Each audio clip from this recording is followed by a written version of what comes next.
नमस्कार प्रिय दर्शकों, एक बार फिर आपका स्वागत है। प्रिय दर्शकों, आज फिर एक नई कहानी, एक नया वीडियो लेकर के हम हाजिर हुए हैं। आज की जो कहानी है, आज का जो प्रसंग है, ये बड़ा ही ज्ञानवर्धक, बड़ा ही मोटिवेशनल है।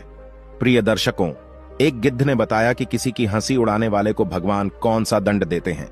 प्रिय दर्शकों, कहानी शुरू करने से पहले अगर आप हमारे चैनल पर पहली बार आए हैं तो चैनल को सब्सक्राइब करें, बेल आइकॉन ऑन करें, अच्छे अच्छे कमेंट किया करें ताकि हर आने वाले वीडियो का नोटिफिकेशन सबसे पहले आपको मिले और प्रिय दर्शकों आप उसका फायदा उठा सकें।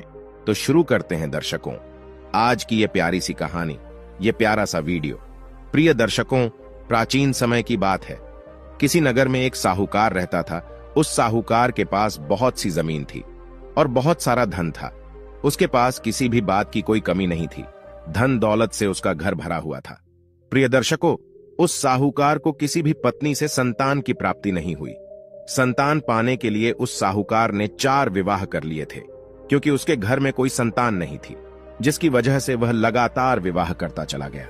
उसने जब 4 विवाह कर लिए तो उन चारों पत्नियों में से किसी भी पत्नी को संतान नहीं हुई। यह बात उस साहूकार को बहुत व्याकुल करने लगी। लेकिन वह साहूकार दूसरों की मदद करने में बहुत ही आगे रहता था और हमेशा दूसरों की मदद क्या करता था, अगर किसी को भी किसी चीज की कमी होती तो वह अपने घर से उसे दे दिया करता था। उस साहूकार से नगर के लोग भी बहुत ही प्रसन्न रहते थे। लेकिन साहूकार का दुख उन नगर के लोगों को भी बहुत दुखी करता था। वह सोचते थे कि साहूकार कितना अच्छा व्यक्ति है, लेकिन इसकी कोई संतान नहीं है। इस बात का दुख हमें भी बहुत होता है। धीरे धीरे समय गुजरता चला गया। एक दिन अचानक एक नगर के व्यक्ति ने आकर उस साहूकार को बताया कि पास में ही थोड़ी दूर पर एक साधु महाराज रहते हैं। तुम उनके पास चले जाओ, उनके पास तुम्हारे लिए कोई ना कोई उपाय जरूर होगा। वह तुम्हें जरूर बताएंगे और तुम्हारा दुख दूर कर देंगे, क्योंकि मैंने सुना है कि उनके पास जो भी जाता है वह कभी खाली हाथ नहीं लौट कर आता। प्रिय दर्शकों, यह सब सुनकर वह साहूकार दूसरे ही दिन वहां से उन साधु महाराज के पास चल देता है। चलते चलते वह उन साधु महाराज के पास पहुंच जाता है और वहां पहुंचकर हाथ जोड़ करके उन्हें प्रणाम करता है। साधु महाराज उसका सारा दुख समझ लेते हैं, क्योंकि वह बहुत ही पहुंचे हुए सिद्ध महात्मा थे। और फिर वह उस साहूकार से पूछते हैं कि बेटा, तुम्हें क्या परेशानी है, किस लिए हमारे पास आए हो। तब साहूकार उन महात्मा जी से कहता है, हे साधु जी, मेरे पास किसी बात की कोई कमी नहीं है, लेकिन मेरी कोई संतान नहीं है। संतान की वजह से मैंने 4 शादी कर ली, लेकिन मेरी किसी भी पत्नी को अभी भी कोई संतान नहीं है। इस बात का मुझे बड़ा दुख है। तब साधु महाराज कहते हैं, बेटा तुम चिंता मत करो, तुम्हारा सारा दुख दूर हो जाएगा। मैं तुम्हें एक सेब देता हूं, इस सेब के तुम 4 टुकड़े कर लेना, अपनी चारों पत्नियों को एक एक टुकड़ा दे देना और उसके बाद तुम्हारी चारों पत्नियां गर्भवती हो जाएंगी। प्रिय दर्शकों, अब तो साहूकार ने वैसा ही किया। साधु महाराज से सेब लाकर साहूकार ने उसके 4 टुकड़े किए और चारों पत्नियों को एक एक टुकड़ा दे दिया। सेब के टुकड़े लेकर उसकी जो 3 बड़ी पत्नियां थीं, वह अपना अपना सेब तुरंत खा लेती है, लेकिन उसकी जो छोटी पत्नी थी वह सेब को अपने घर में रख देती है और सोचती है, पहले मैं घर का काम निपटा लूं, उसके बाद यह सेब खा लूंगी।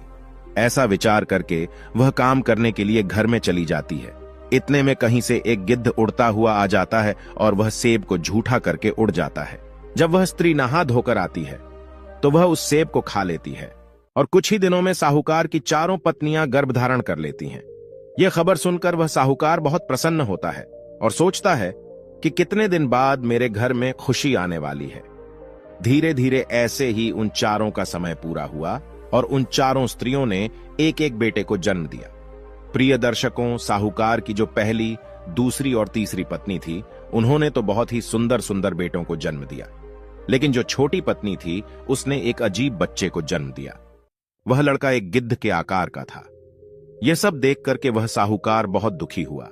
वह अपने चौथे बच्चे को देखकर घबराकर उन साधु महाराज के पास पहुंचा और कहता, हे स्वामी जी, मेरी 3 पत्नियों ने तो बहुत सुंदर सुंदर 3 बच्चों को जन्म दिया है, लेकिन मेरी चौथी पत्नी ने एक गिद्ध की तरह दिखने वाले बेटे को जन्म दिया है। दिखने में तो वो लड़का ही है, लेकिन उसका आकार एक गिद्ध की तरह है। प्रिय दर्शकों, साहूकार की बात सुनकर साधु महाराज भी आश्चर्य में पड़ गए कि ऐसा कैसे हो गया। फिर साधु महाराज ने अपनी दिव्य दृष्टि से देखा तो सारा रहस्य जान गए। उन्होंने साहूकार को बताया कि तुम्हारे घर में गिद्ध जैसा बेटा इसलिए आया है क्योंकि तुम्हारी छोटी पत्नी ने गिद्ध का झूठा सेव खाया है।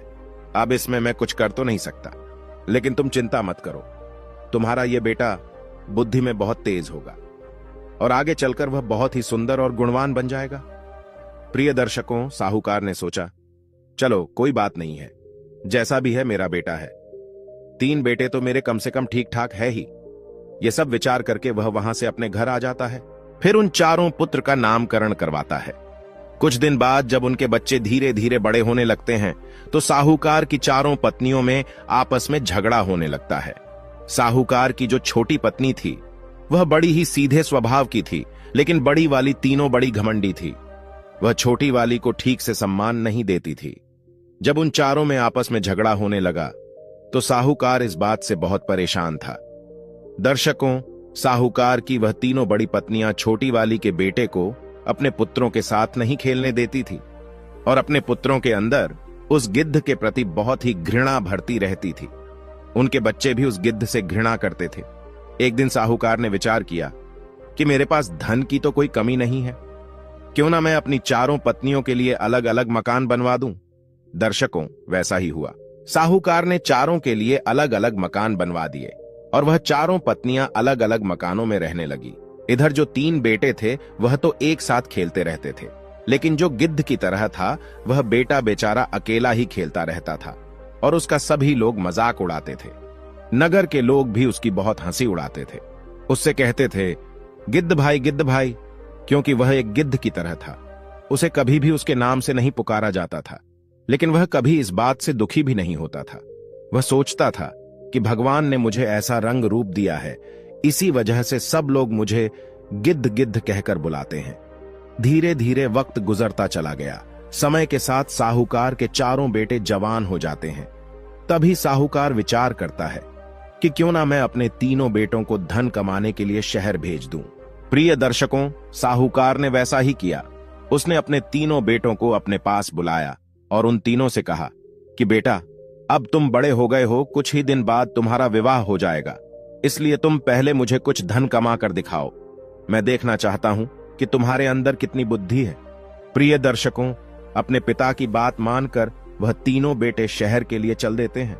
साहूकार उन्हें बड़े प्रेम से विदा करता है।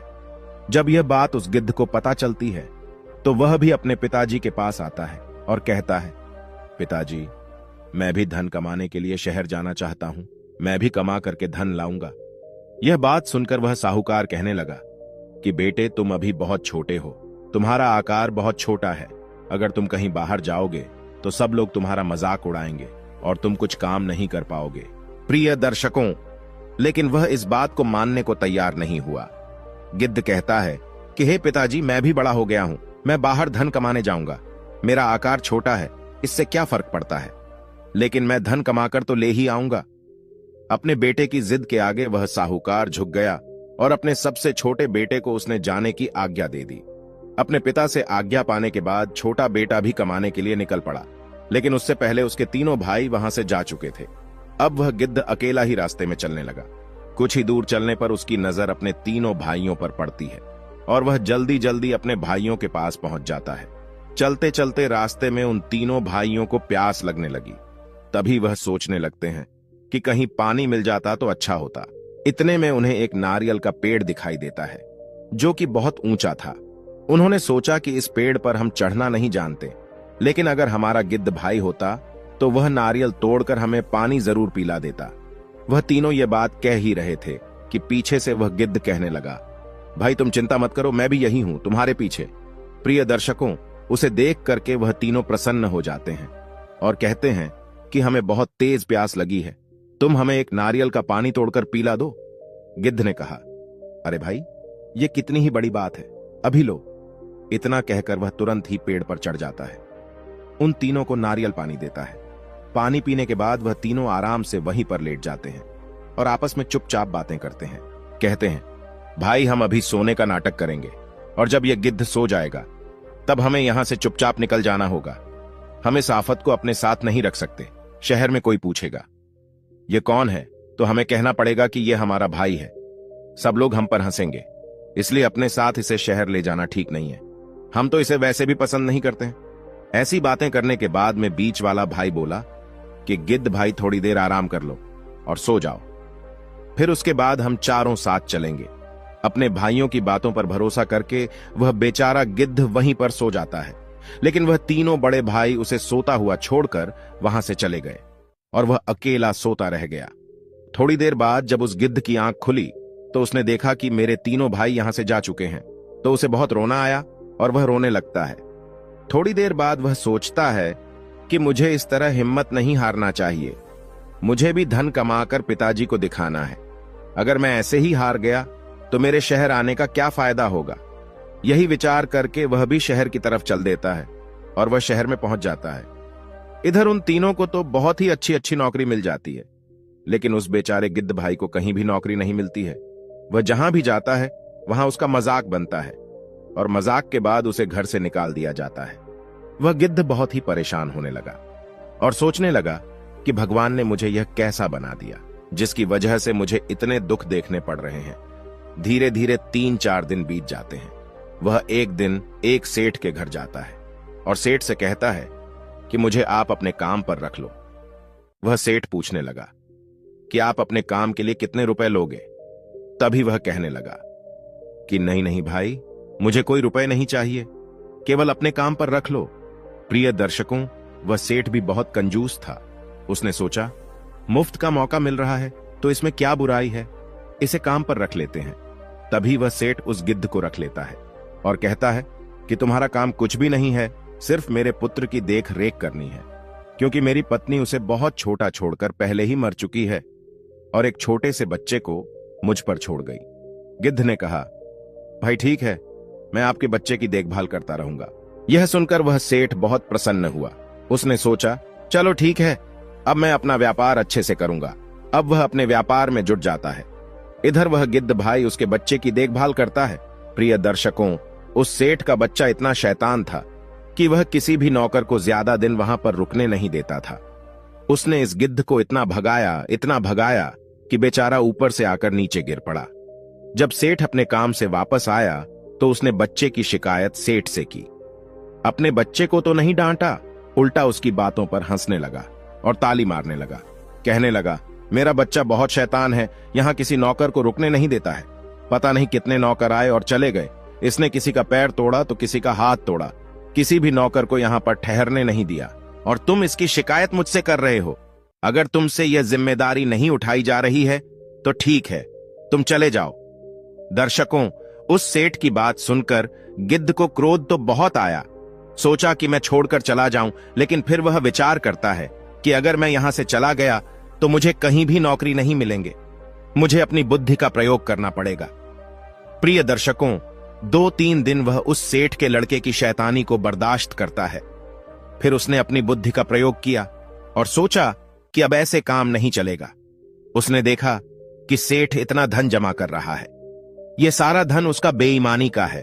उसके घर में इतना सारा पैसा भरा पड़ा है और यह सेठ उसे छिपा छिपा कर रखता है। दर्शकों, उसने बुद्धि का प्रयोग किया। उस बच्चे से कहा कि बेटा तुम्हें भूख लगी है। तो वह लड़का कहता है, हां मुझे भूख लगी है, बहुत तेज भूख लगी है। तो गिद्ध भाई कहता है कि मैं तुम्हें खाना नहीं दूंगा, ऐसे ही भूखे रहो। तभी वह लड़का बोला कि आप मुझे खाना क्यों नहीं दोगे। तब वह कहने लगा, अगर तुम खाना खाओगे तो फिर पानी नहीं पियोगे, और पानी पियोगे तो खाना नहीं खाओगे, नहीं तो मैं तुम्हें बहुत मारूंगा। अभी तो तुम्हारे पिताजी भी घर पर नहीं है। अब लड़का उससे डरने लगा और कहता है कि नहीं नहीं, मुझे खाना दे दो, बहुत तेज भूख लगी है। तब वह कहने लगा, तुम परेशान तो नहीं करोगे। तो उस लड़के ने कहा, नहीं, मैं बहुत ही शांत रहूंगा और तुम्हें परेशान भी नहीं करूंगा। यह सुनकर गिद्ध कहने लगा, तो ठीक है, लेकिन पहले तुम्हें मेरे प्रश्न का जवाब देना होगा। तुम यह बताओ कि तुम्हारे पिताजी धन को कहां कहां पर छुपा कर रखते हैं। लड़के ने पहले विचार किया कि अगर मैं बता देता हूं तो पिताजी की डांट पड़ेगी, और अगर नहीं बताता हूं तो मैं भूखा मरा जाऊंगा। इससे अच्छा तो यही है कि मैं इसे बता देता हूं, पिताजी को क्या ही पता चलेगा। अब सब विचार करके वह लड़का उन स्थानों के बारे बता देता है जहां धन छुपा कर रखा था। अब वह गिद्ध उसे खाना देकर धन की तलाश में चला जाता है। फिर वह धन की जगह पर पहुंच जाता है जहां पर सेठ ने धन छुपा कर रखा था। उस गढ़े हुए धन में से गिद्ध ने सोने चांदी के सिक्के निकाल लिए, हीरे मोती के कीमती हार भी निकाल लिए और उसके बाद उसने उन्हें आटे में मिलाकर रख दिया। प्रिय दर्शकों, उस सेठ के यहाँ एक घोड़ी पली हुई थी। वह सेठ घोड़ी की ठीक से देखभाल नहीं करता था। बेचारी घोड़ी बहुत कमजोर हो गई थी। गिद्ध उस आटे को ले जाकर उस घोड़ी के आगे डाल देता है। घोड़ी सारा आटा खा लेती है और हीरे के हारों को भी खा जाती है। प्रिय दर्शकों, इस प्रकार उसने बहुत सारा धन उस घोड़ी को खिला दिया। अब गिद्ध सोचने लगा, मैं उस बेईमान सेठ का बहुत सारा धन चुराकर यहां से ले जाऊंगा। इस धन से मैं बहुत कुछ कर लूंगा। दर्शकों, ऐसा विचार करके वह सेठ से कहता है कि सेठ जी, अब मैं अपने घर जाना चाहता हूं। मुझे बहुत समय हो गया है, मेरी मां मुझे याद कर रही होगी। लड़के की ऐसी बातें सुनकर सेठ कहने लगा, ठीक है, लेकिन तुम्हारे बिना मुझे जरा भी अच्छा नहीं लगेगा। चलो कोई बात नहीं, बताओ तुम्हें क्या चाहिए। जो भी चाहिए हो तुम मुझे बता दो। तभी वह कहने लगा कि सेठ जी, मुझे कुछ नहीं चाहिए, सिर्फ वह घोड़ी मुझे दे दो जिसकी आप अच्छे से देखभाल नहीं करते हो। मैं इसकी अच्छे से देखभाल करता रहूंगा। ये बेचारी यहां पूरे दिन एक तरफ खड़ी रहती है। सेठ जी ने मन में सोचा, कितना मूर्ख है, इसने मांगा भी तो क्या मांगा, एक कमजोर सी घोड़ी। सेठ बोला, तुझे घोड़ी की जरूरत है तो ले जा, वैसे भी मैं इसकी देखभाल नहीं करता हूं। प्रिय दर्शकों, अब गिद्ध उस घोड़ी को लेकर चल देता है। फिर वह सोचता है कि क्यों ना मैं पहले अपने भाइयों को ढूंढ लूं, उसके बाद नगर में चलूंगा। अब तो वह अपने भाइयों के पास जाता है और अपने भाई से कहता है कि भैया, बहुत दिन हो गए हैं, अब हमें नगर लौटना चाहिए। प्रिय दर्शकों, अपने छोटे भाई की बात मानकर वह तीनों भी अपने मालिक से आज्ञा लेकर धन लेकर लौटने लगते हैं। रास्ते में चलते चलते वह अपने गिद्ध भाई का मजाक उड़ाने लगते हैं और कहते हैं कि अरे तूने क्या इतने दिन में यह सूखी सी घोड़ी ही कमा पाया, तो कुछ रुपए भी नहीं कमा पाया, फिर तू यहां आया ही क्यों था।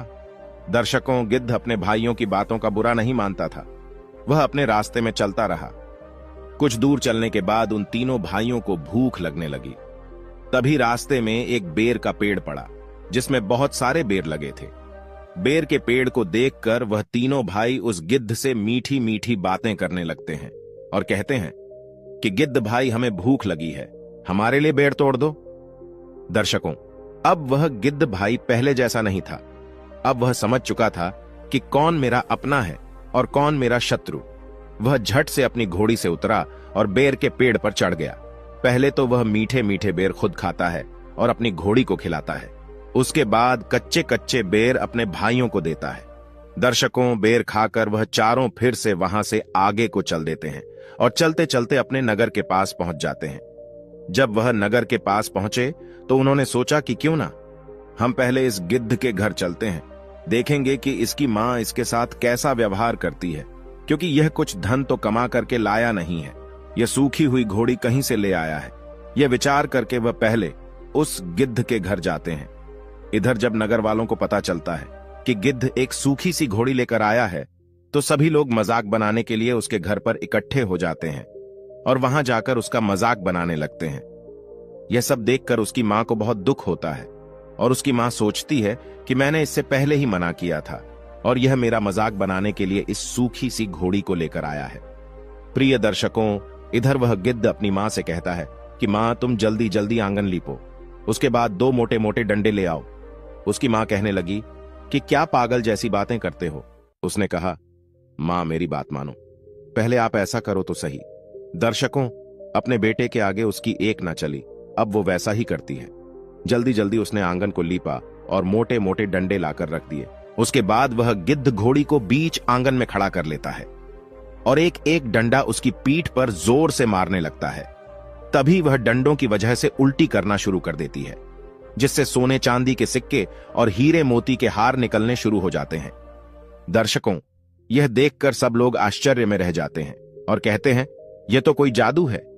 जब यह दृश्य वह तीनों भाई देखते हैं तो उन तीनों भाइयों के मन में लालच आ जाता है। ऐसा नजारा देखकर वह हैरान रह जाते हैं। उनकी आंखों के सामने वह डंडा मारता जाता है, वैसे ही घोड़ी के पेट से सोने के सिक्के और हीरे मोती निकल आते हैं। फिर उसकी मां सब कुछ बटोर कर अपने घर में रख लेती है। तब वह तीनों भाई उस गिद्ध भाई के पास जाते हैं और कहते हैं, भैया, क्या आप अपनी घोड़ी बेचोगे? अपने भाइयों की बात सुनकर गिद्ध कहता है, ये घोड़ी मैं तुम्हें दे तो दूंगा, लेकिन इसके बदले में जो धन तुम कमा कर लाए हो वह सारा धन तुम्हें मुझे देना होगा। प्रिय दर्शकों, वह तीनों भाई बिना सोचे समझे बोल देते हैं, ठीक है, हम तुम्हें सारा धन देने के लिए तैयार है।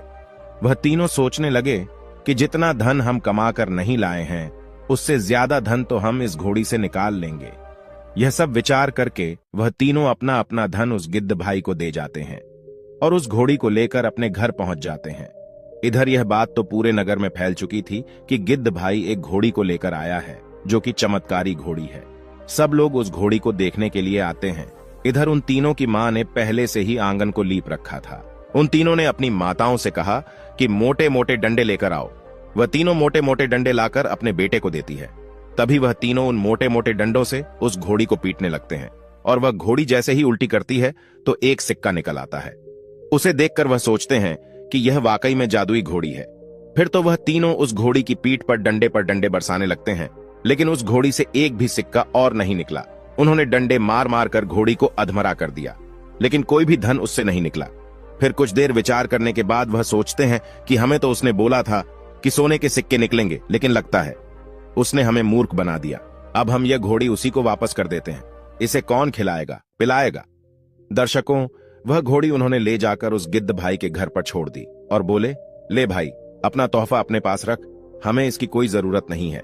इतना कहकर वह तीनों वहां से वापस चले गए और उसे मन ही मन कोसने लगे। जो धन कमाया था वह भी चला गया। तब उससे छोटा भाई कहता है, भाई, उस घोड़ी से जान तो छूट ही गई, अब यह गिद्ध खुद उसे खिलाएगा पिलाएगा। अब रही हमारे धन की बात, तो धन तो हम फिर दोबारा से कमा लेंगे। ऐसा विचार करके वह तीनों मन में तसल्ली कर लेते हैं। प्रिय दर्शकों, धीरे धीरे कुछ समय और निकलता है। अब तो उस गिद्ध ने उस घोड़ी को खिला पिलाकर खूब मोटा ताजा बना लिया। अब वह जहां भी जाता था तो उस घोड़ी को साथ लेकर जाता था। नगर वाले उसे देख देख कर उसका खूब मजाक बनाते थे, लेकिन वह किसी की भी परवाह नहीं करता था। उधर साहूकार को अपने बेटों की शादियों की चिंता होने लगी। सोचने लगा कि क्यों ना मैं इन तीनों का विवाह कर दूं। छोटा बालक तो गिद्ध की तरह दिखता है, उससे तो कोई विवाह करेगा नहीं, लेकिन इन तीनों का विवाह तो कर ही देता हूं। दर्शकों, साहूकार ने ऐसा ही किया। उन तीनों के लिए अच्छी अच्छी लड़कियों को देखकर साहूकार ने अपने 3 बेटों का विवाह कर दिया। अब बस एक वह गिद्ध रह गया था। साहूकार उस गिद्ध को लेकर भी चिंतित रहता था। सोचता था कि कहीं से अगर अच्छा रिश्ता मिल जाता तो मेरे इस बेटे का भी विवाह हो जाता, लेकिन ऐसा कौन करेगा? यह सब विचार करके वह साहूकार बहुत ही दुखी होता है। इधर उस गिद्ध की मां भी बहुत कमजोर हो चुकी थी। बुढ़ापा आ चुका था। अब उससे ज्यादा काम भी नहीं होता था। वह बीमारियों से ढिर गई थी।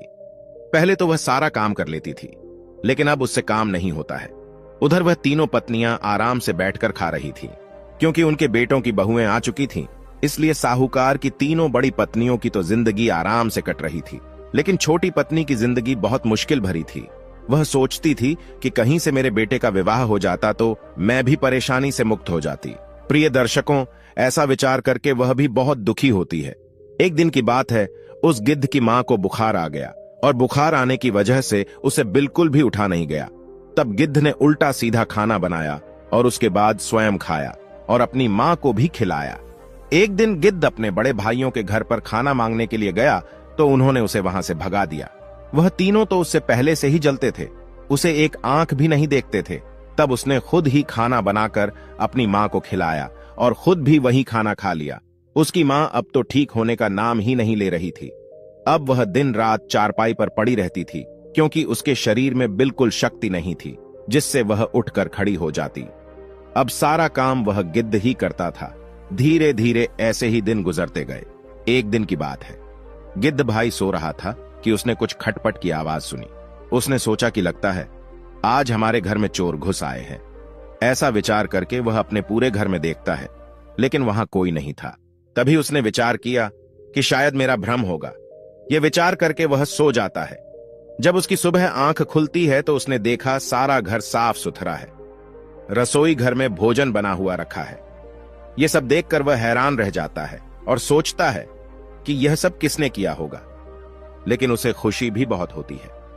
उसने सोचा, पहले भूख लगी है, खाना खा लेता हूं, उसके बाद देखूंगा।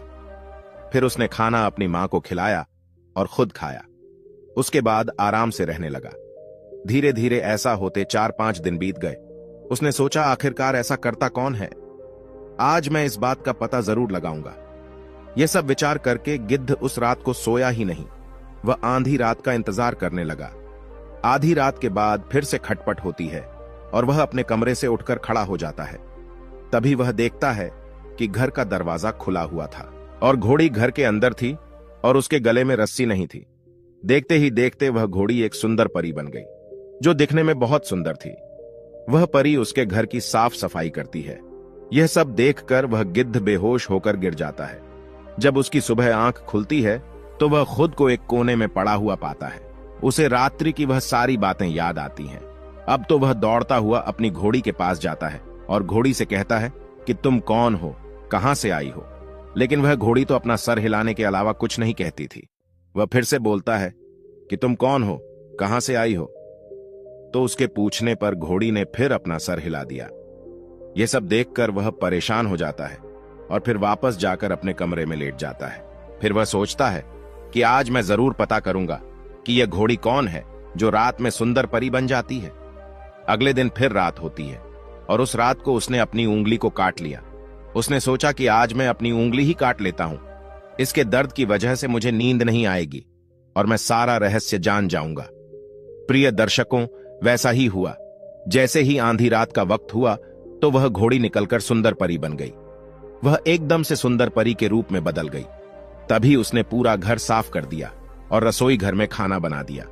जब वह अंदर जाने को हुई, वैसे ही गिद्ध ने उसका हाथ पकड़ लिया और उससे कहने लगा कि अब तो मुझे बताकर जाओ कि तुम कौन हो, तुम घोड़ी कैसे बन जाती हो। अगर तुम घोड़ी हो तो स्त्री कैसे बनती हो। गिद्ध की बात सुनकर वह कुछ देर तो शांत रही। फिर वह कहने लगी कि मैं एक परी हूं और परीलोक से आई हूं। मुझे एक साधु महाराज का श्राप मिला है, क्योंकि मैंने परीलोक में एक बार सभी साधुओं को भोजन कराने के लिए बुलावा दिया था, लेकिन गलती से एक साधु महाराज छूट गए थे। उन्होंने क्रोध में आकर मुझे घोड़ी होने का श्राप दे दिया था। साधु महाराज ने कहा कि तूने मुझे छोड़ा है, इसलिए मेरा अपमान किया है, अब तो घोड़ी बन जाएगी। यह श्राप सुनकर मैं उनके पैरों में गिर गई, रोने लगी, क्षमा मांगने लगी, उनके सामने गिड़गिड़ाने लगी, माफी मांगने लगी। तो उन्हें मुझ पर दया आ गई। उन्होंने कहा, बेटा तुम रात में अपने रूप में आ सकती हो, लेकिन तुम दिन में घोड़ी ही बनकर रहोगी और तुम्हें अपना जीवन ऐसे ही यापन करना होगा। मैं उन साधु महाराज से कहने लगी, हे महात्मा जी, कुछ तो उपाय करिए जिससे मैं पुनः अपने रूप में आ जाऊं। तभी उन्होंने बताया कि एक उपाय है जो परीलोक में राक्षस है। अगर तुम उसे हरा दोगी तो तुम पुनः अपने रूप में आ सकती हो। इस वजह से मैं पृथ्वी लोक पर आ गई। क्योंकि उस राक्षस से लड़ने की मेरी शक्ति नहीं थी, इसलिए पृथ्वी लोक पर चली आई। मैं सोच रही थी कि मुझे ऐसा कोई व्यक्ति मिल जाए जिसकी मदद से मैं उस राक्षस को पराजित कर सकूं। गिद्ध कहने लगा, मैं तुम्हारी मदद कर सकता हूं, मैं बुद्धि से उसे हराने का प्रयास करूंगा। तभी वह परी कहने लगी, तो ठीक है, कल रात को तुम इसी समय यहां आ जाना और जब मैं अपने परी रूप में आ जाऊं तो मैं तुम्हें वहां पर ले चलूंगी, क्योंकि दिन में तो मैं घोड़ी ही बनकर रहती हूं। यह सब कहकर वह फिर से अपने घोड़ी रूप में आ जाती है और वह गिद्ध भाई अपने कमरे में जाकर लेट जाता है। गिद्ध विचार करता है कि मैंने उस परी से कह तो दिया, लेकिन मैं उस राक्षस से सामना कैसे करूंगा। विचार करते करते वह सो जाता है। अगला दिन होता है तो वह विचार करता रहता है कि मैं उसका सामना कैसे करूंगा। धीरे धीरे फिर से शाम का वक्त आ जाता है और रात हो जाती है। फिर वह कुछ हथियार अपने थैले में रखता है और थैला अपने कंधे पर टांग कर परी के साथ परीलोक में जाता है। जब वह परीलोक में पहुंचता है तो उसने उस राक्षस के सामने जाने का प्रयास किया। राक्षस ने जब गिद्ध भाई को देखा तो उसने सोचा कि यह कोई विचित्र प्राणी लगता है, जरूर यह मुझसे ज्यादा ताकतवर होगा, क्योंकि आज तक किसी की हिम्मत नहीं हुई मेरे पास आने की, और यह विचित्र प्राणी मेरे पास आ गया है। वह राक्षस ऐसा विचार करके अपना प्रहार करता है। तभी गिद्ध उड़ान भरता हुआ उस राक्षस के सीने पर जाकर बैठ जाता है।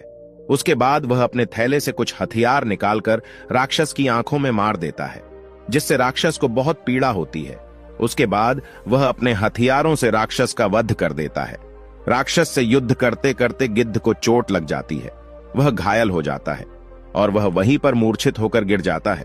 इधर जब उसकी आंख खुलती है तो वह देखता है कि वह एक सुंदर से स्थान पर लेटा है जहां चारों ओर परी ही परी खड़ी थी। तभी वह पूछने लगता है कि मैं ठीक कैसे हो गया, मुझे तो चोट लगी थी। तब परी बताती है कि तुम ठीक हो गए, हम लोगों ने तुम्हें ठीक कर दिया है। तो गिद्ध कहता है, हे परियों, अब तुम मुझे पृथ्वी लोक पर छोड़ दो। तभी वह परी कहती है, ठीक है, मैं तुम्हें पृथ्वी पर छोड़ने चलूंगी। लेकिन इतने में ही देखते देखते वह गिद्ध सुंदर राजकुमार बन जाता है और उसे कुछ अपने पूर्व जन्म की याद आने लगती है। यह सब देखकर वह परी भी आश्चर्यचकित रह जाती है और कहती है कि तुम तो एक सुंदर युवक बन गए हो, ये कैसे हुआ? तब वह गिद्ध बताता है कि मुझे पूर्व जन्म की याद आ रही है। पिछले जन्म में मैं एक राजकुमार था जो कि बहुत ही बदमाश था।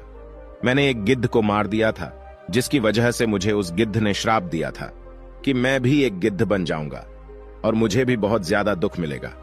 जब मैं उससे गिड़गिड़ाया और मैंने क्षमा मांगी तो फिर उसने मुझे गिद्ध के शरीर से मुक्त होने का उपाय भी बताया।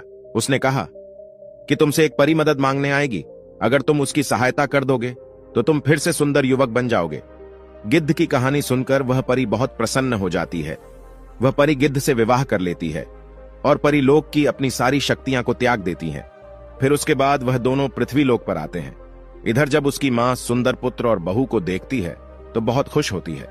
प्रिय दर्शकों, सारे नगर में यह बात फैल गई कि गिद्ध भाई बहुत सुंदर युवक बन गया है। अब तो उसे देखने के लिए पूरा नगर एकत्रित हो गया और उसे देखने आया। उसकी नगर में वाह वाह होने लगी।